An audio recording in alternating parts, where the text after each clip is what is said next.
when you were a house officer, adakah you meratib nak quit since day one?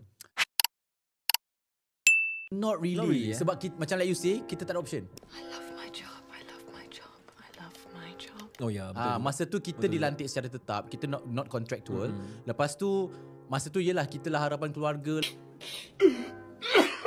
Lepas tu kita ramai geng masa tu. So Bestie. Yay! semua orang pun rasa struggle yang sama. Kita rasa macam not worth it. Kalau semua orang pun rasa benda yang sama, kita nak keluar macam why? Why should I? Tell me why. Ain't nothing but a heartache. Unless you are having some medical problem ke apalah masa tu kan.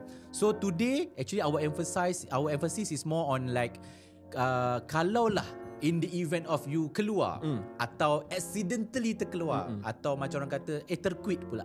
Dalam berarti kata lain you tak nak sambung lah in clinical kan, atau you tak nak sambung in government servant per se. What are the options? Yep.